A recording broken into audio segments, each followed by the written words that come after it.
All right, let me give the Juan the floor. Go ahead, Juan, if you have any questions Yeah, no, about I mean, ranked choice. I think star voting is actually has a really good alternative, like a really good outcome. But I would argue that like ranked choice voting itself is very broad and has different methods that you can use. One being single transfer vote, which actually has a lot of the same benefits as, for example, like star voting, that where it's not a single No, candidate you're voting for. You're voting for no. three candidates instead of one for one district, and so three candidates will represent one district.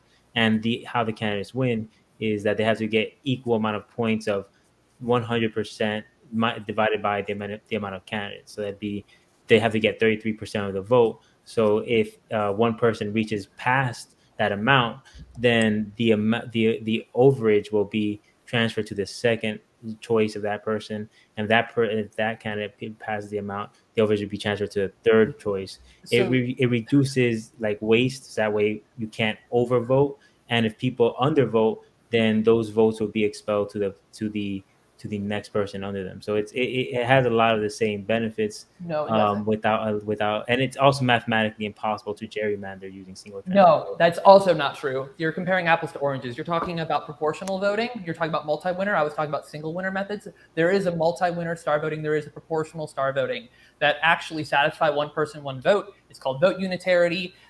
Single transferable vote actually overweighs votes from majority and underweighs votes from minorities, and still gives majorities more power than they're supposed to have.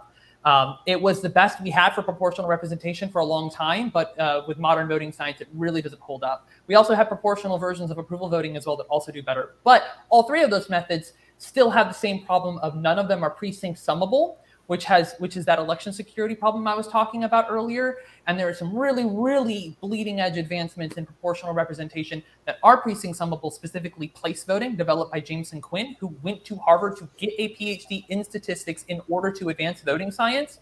That is precinct summable and still is actually proportional. Like there's so much more in this space. I will say STV is better than single winner ranked choice instant runoff voting for sure, but it's still transfer duopoly rule as we see in Australia, as we see in Malta, as we see in Ireland. They are de facto two-party systems.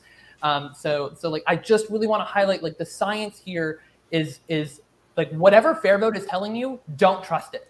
They have been around for nearly 30 years. They have more money than they know what to do with. They have tons of donors, and they're everything they talk about was based on science that we didn't have back then. That we didn't know that those systems weren't good. We have much better systems now, and we now understand that those systems were worse than we used to think they were. And they've also massively simplified their messaging to make it more palatable for people. But it's turned from a simplification to just outright lies, which is very unfortunate. Wow. Yeah, I mean, I was just gonna say that I still don't understand exactly how the majority vote is still overrepresented and the minority vote is underrepresented if the overages are still divided away by if you by cutting off those who exceed the amount necessary to win.